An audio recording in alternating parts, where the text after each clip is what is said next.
안녕하세요. 안녕하세요. 네, 김가영의 내로남불 김가영입니다. 제가 오늘은 북시탈TV의 정하늘 씨를 모셔봤습니다. 네. 자기소개 부탁드립니다. 네, 안녕하세요 여러분, 반갑습니다. 저는 정하늘이고요. 고향은 북한의 함흥입니다. 그리고 2010년까지 북한에서 축구선수로 활동하다가 2011년에 북한군에 입대를 했고요. 그리고 2012년에 DMZ를 넘어서 대한민국으로 왔고, 지금은 한국에서 잘 살고 있습니다. 그리고 북시탈이라는 유튜브 채널도 운영하고 있습니다. 오늘 만나뵙게 돼서 반갑습니다. 네, 제가 북시탈TV를 굉장히 많이 봤거든요. 네. 정말 구독과 좋아요 제가 많이 눌렀거든요. 네. 네. 그 북시탈 구독자님들께서도 또 저희 채널 오셔서 많이 눌러주시면 감사할 것 같고요. 선글라스 쓰신 부분에 대해서 살짝만 그래도 얘기해 주시면 좋을 것 같아요. 뭐 선글라스는 저희 채널에서 항상 시작할 때부터 보안사항으로 그렇죠. 쓰는 것도 가장 중요한 부분이 또 북한에 계시는 가족을 위한 마음이 아닐까 싶습니다. 네, 그러면 제가 가장 놀랐던 부분이 기순병 DMZ로 넘어왔다? 네네. 이게 저는 가슴 놀랐거든요. 네네. 그것도 현역 군인이. 근데 혹시 신병으로도 그러면 최전방에서 한 거예요? 그쵸, 최전방에서 신병훈련도 받았어요. 네. 그러면 딱 배치 받은 순간 느낌 어땠어요? 일단은 뭐 나올 때는 최전방으로 나오는 걸 몰랐으니까, 그렇죠. 그래서 그냥 어디 뭐 군대 어디로 가는구나 이러고 나왔던 것 같고, 그리고 신병훈련소에 들어갔을 때 그 밤이 되면 불이 이렇게 다 켜져 있는 게 한국에 엄청 밝은 게 보이거든요. 그러니까 그게 산이 멀리에 저렇게 산이 있는데 그 산 너머에 불빛이 굉장히 세게 올라와요. 그러니까 저희가 그 선임들한테 물어보니까 저희가 한국이라고 그래가지고 와, 좀 무서웠죠 그때는. 무서운 느낌이 들었어요? 그러니까 북한에서는 남조선이라고 하잖아요. 그러니까 거기는 적군이 있는 곳이기 때문에 우리랑부터 이렇게 굉장히 가까운 곳에 적들이 있구나. 그러니까 저는 완전히 후방에 살다가 전방으로 딱 왔으니까 좀 처음에는 무서웠던 것 같아요. 그래서 밤에 화장실 갈 때도, 오줌 싸러 갈 때도 그 애들이 다 못 가요. 처음에는 무서워가지고. 그렇게 무서워요? 진짜로. 예. 그리고 밤이 되면 애들이 다 오줌 참고 있다가 한 명이 진짜 참다 못해서 한 명이 먼저 일어나거든요. 그러면 와다다다 다 일어나서 줄줄이 나와요. 근데 그렇게 진짜 무서웠어요. 근데 한 달 정도 지나니까 한 달 정도 살아봤는데 별일이 없어요. 없어요. 네, 그러니까. 그러면 혹시 제가 또 궁금한 거는 최전방은 그 다른 곳보다는 조금 이렇게 공급이라던가 배급이 좀 좋지 않나라는 생각이 드는데, 저번에 우리 그 오초정 씨가 매니저에 왔을 때 굉장히 그 기생충 때문에 막 논란이 있었잖아요. 네네네. 그거 보면서 와, 진짜였구나, 최전방도 이게 공급이 안 좋구나 느꼈는데, 혹시 공급이 어때요? 사실 뭐 먹고 살아요? 저희 부대는 다른 부대들보다는 공급이 좋았어요. 뒷제대보다는 후방보다는 그 차별해서 주고요. 그리고 흰쌀을 줘요. 흰쌀밥? 흰쌀밥을 주는데, 군 그 2호 창고라고 해서 그 전쟁 물자 보관하는 곳에 이렇게 5호 창고 뭐 이런 데 있는데, 거기에 쌀이 들어가 있던 게 한 5년 6년 만에 이렇게 한 번씩 바꿔줘야 되기 때문에 그 쌀이 오래 묵으면 좀 새까매져요. 그렇죠. 그런 쌀을 갖다 줘요. 그런 쌀을 갖다 주면 그래도 뭐 흰쌀밥이 흰쌀밥이니까. 그런 쌀밥을 먹었었고, 그리고 고기도 가끔 나왔었고. 가끔이라는 한 달에 한 번, 원래 한 달에 한 번씩은 원칙적으로 나와야 되는데 가끔 가다가 좀 2달에 한 번씩 나왔을 때도 있었고 3개월에 한 번씩 나올 때도 있고, 좀 많이 떼먹었어요 간부들이. 그래서 그런 게 있었고, 저희 중대는 그나마 보급이 좀 좋은 부대여서 괜찮네요. 다른 데서 다 부러워할 정도로. 그래서 밥에다 뭐 기름도 놔주고. 근데 어머머머머, 그래서 기름 먹는다는 거는 솔직히 어려운 일이잖아요. 그거는 전방은 그렇게 줍니다. 그러니까 전방이라고 생각하면, 우리 한국에서 전방이라고 하면 저기 강원도 지역은 다 전방이다, 연천 지역은 다 전방이다 이렇게 생각하는데, 북한의 전방은 철책을 지키고 있는 군인들만 전방이에요. 그리고 거기에서 몇 킬로만 떨어져 있으면 다 후방 뒷제대라고 취급을 해요. 그래서 저희는 그 민경 대대만 그렇게 보급이 좋았었던 거고, 특정 지역만. 그래서 그런 친구들은 보급도 좋고 하니까. 근데 그러면 뭐예요? 아무리 보급이 좋아도 그 군이라는 그 조직 생활을 하게 되면 힘들죠. 살이 빠지고 그 기생충이 배 안에 창궐할 수밖에 없습니다. 네. 저도 아마 그 기생충이 진짜 많았을걸요? 네. 여기까지 하시죠. 뭐 식사하시는 분들이 있을까봐. 그만하시죠. 네. 혹시 부모님께 최전방에 엄마 내가 지금 최전방에서 군사복무한다라는 통화라던가 이런 거 해보셨어요? 아니요, 저는 못 해봤습니다. 그러니까 제가 뭐 북한군을 완전히 대표해서 이렇게 말할 수가 없어요. 왜냐면 모든 사람이 다 각자 처한 상황이 다르고 군생활 환경이 다 다르기 때문에 북한의 전방에서는 전화를 할 수가 없습니다라고 할 음. 수가 없어요. 그래서 저 같은 경우에는 전화를 해본 적이 없습니다. 그리고 아. 뭐 대부분 제 주변 친구들도 하지 못했고 좀 특수한 친구들이 있어요. 개별 임무를 수행하는 친구들이 있거든요. 뭐 중대장이라든가 서대장이 뭐 그렇지. 뭐 심부름 해와라. 시키는 경우가 있는데 그럴 때 심부름 갔다가 몰래 이렇게 전화하겠죠. 전화하는 친구들이 있긴 있어요. 근데 저는 한 번도 못 해봤었고 아. 대신에 편지를 주고받았어요. 편지. 부모님이 오시는 태신이 뭐였어요? 아, 어, 엄청 놀라셨을 것 같아요. 어머니 편지를 딱 한 통 받아봤었거든요. 그러니까 그 뭐 보통 한 달에 한 번씩 편지를 써요. 네. 근데 그 편지가 다 안 가요. 아유. 한 뭐 많이 가면 한 3통? 진짜 1년에 한 10통은 쓰는데 잘 안 갑니다. 그래서 한 달에 편지가 왔다 갔다 하는 시간도 한 6개월 뭐 그 정도 걸리고 그래서 어머니 편지를 받아봤는데 거기에 너의 편지를 처음 받아보고 그 발편점을 잡구나라는 그런 회신이 있었고 근데 제가 편지를 써도 북한에서는 편지를 써도 이렇게 써야 돼요. 전투적으로. 혁명적으로. 그러니까 어머니 보고 싶어요. 저 뭐 이런 말 쓰면 안 돼요. 아 예, 진짜요? 그러니까 뭐 존경하는 어머니에게, 존경하는 부모님들에게, 그리고 저는 최고 사령관 동지와 무슨 뭐 그렇지. 그런 써야 되거든요. 그래서 조국의 정말. 눈과 귀가 되어 뭐 최전방 초소를 목숨으로 지키고 있습니다.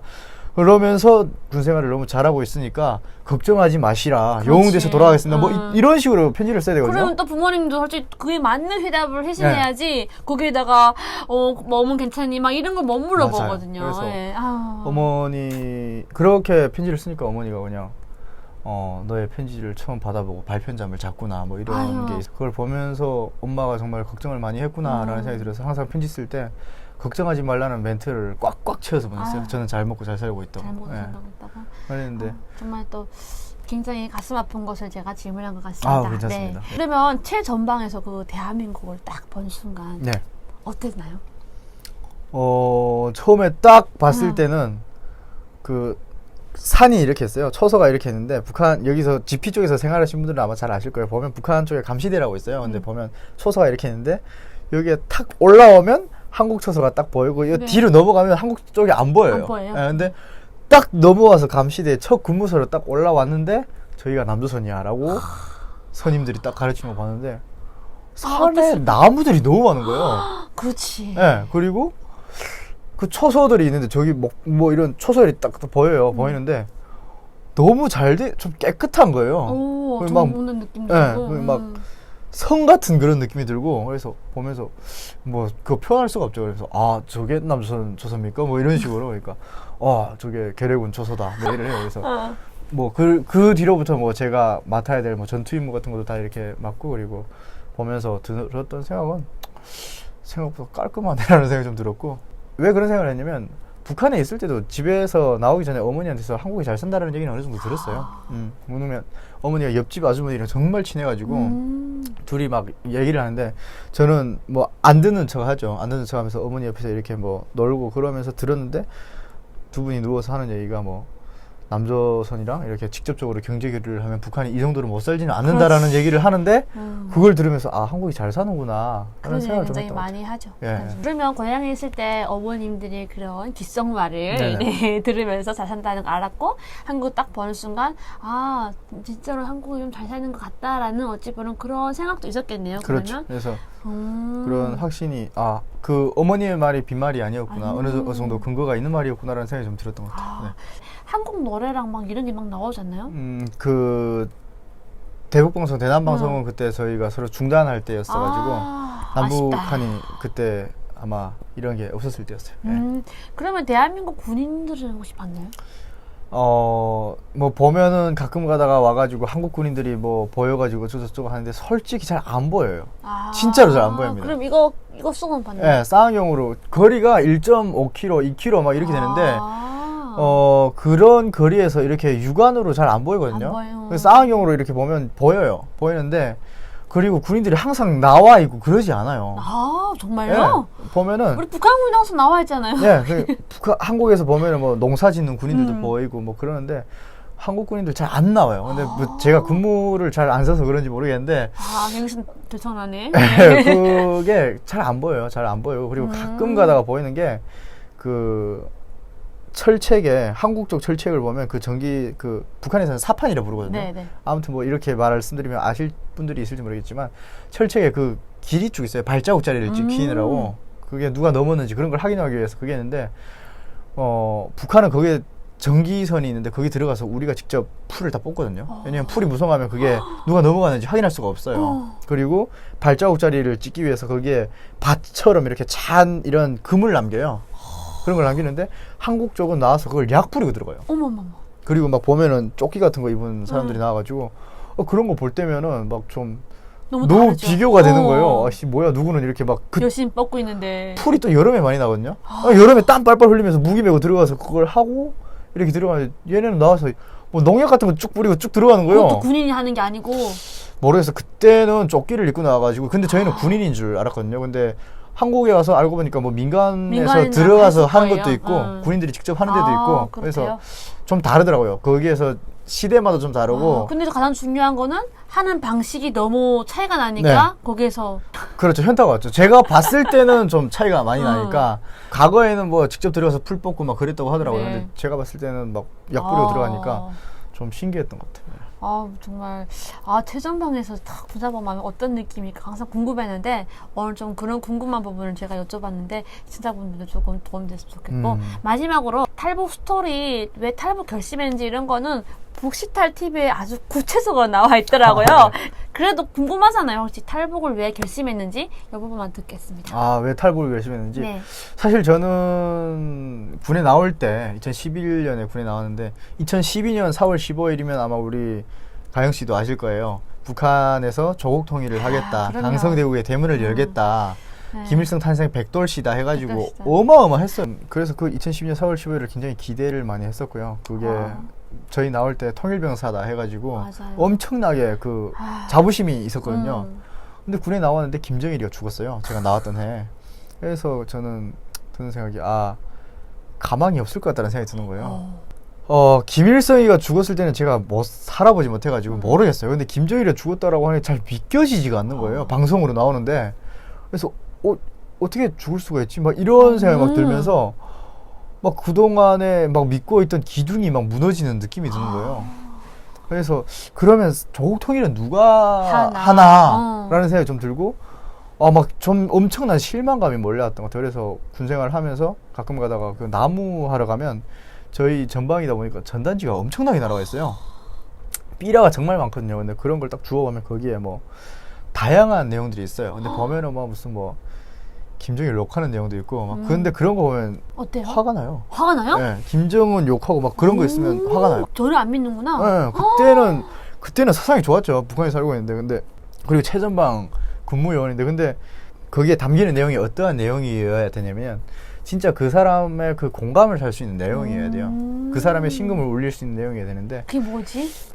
제가 딱 그 돌았었던 건 그런 게 있어요. 한국과 북한군의 그 전투력을 비교하는 내용도 있는데 그런 건 뭐 안 들어와요 눈에. 그냥 뭐 당연히 세겠다고 하겠지, 세다고 하겠지라는 생각이 들었고 근데 거기에 진짜 제 심금을 울렸던 게 조선인민군 민경군이요. 당신들이 바라보고 있는 우리 대한민국은 전력 자원이 풍부하여 수림이 무성하며 경제적으로도 세계 10위 안에 손꼽히는 경제 강국이다.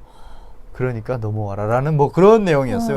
근데 그건 와닿아요? 그게 그렇게 길지도 않은 얼마 안 되는 문구였는데 그걸 보니까 드는 생각이 왜냐면 맞는 말만 적혀 있으니까 낮이 되면 한국에 산에 그 나무들이 정말 많고 밤이 되면 그 불이 환하게 켜져 있고 그리고 그런 걸 보면서 잘 사는 게 맞다라는 생각이 좀 들더라고요. 그래서 그냥 어느 정도 뭐 한국에 세계적으로 10위까지라는 그런 말은 안 들어오는데 잘 사는 건 진짜 맞구나라는 생각이 좀 들어서 그때 좀 당시 몸무게가 43kg였고 보면은 우리 가영 씨도 뭐 43kg까지는 안 되는 것 같아요. 안 된다. 이래서 공개하는 거야? 안 되지. 근데 44kg면 44 사이즈면 더 안 되는 거 아니에요? 그쵸. 성인 남성이 44 사이즈면 진짜 섹시하거든요. 정말 뼈에다가 여자도 44면은 그런 몸 상태였으니까 가슴 아픈데 이렇게 웃어서 미안해요. 괜찮습니다. 괜찮은데 그러니까 좀 그런 게 있었어요. 그 잘 사는 그런 것들이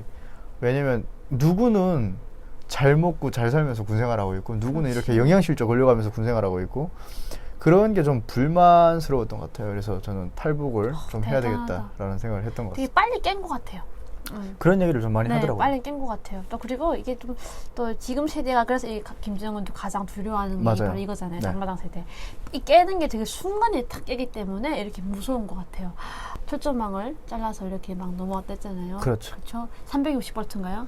220V 철체가 2200V의 고압철. 2200볼트. 근데 북한에서는 2200V라고 하는데 글쎄요 2200V까지 들어가는지는 모르겠어요. 근데 저희가 확인한 바로는 그냥 뭐 멧돼지라든가 고라니들이 거기에 걸리면 뭐 즉사하니까 그런 걸 보면서 220V에 걸려서는 그렇게 죽지는 않을 것 같더라고요. 근데 보면 막 반이 막 타 있어요 멧돼지. 그런 걸 보면서는 저희는 좀 무서웠죠. 공포스러웠죠. 근데 제가 볼 때는 뭐 그게 다 파괴가 된 그런 틈을 타가지고 넘어왔던 것 같습니다. 정말로 운도 어찌 보면 따라준 것 같아요. 그쵸. 그렇죠? 네. 북식탈, 네, 정하늘 씨 이런 탈북과 또 대한민국에 와서 이런 삶은 뒤에 2부에서 더 듣도록 하겠습니다. 정말 대한민국 오기 정말 잘한 것 같아요. 일단 뒤에서 잘했다, 못했다는 아마 본인이 하시겠는데 제가 느끼기에는 정말 잘 오신 것 같아요. 네. 그럼 여러분들 오늘 영상이 좋으셨다면 구독과 좋아요 부탁드립니다. 감사합니다. 감사합니다.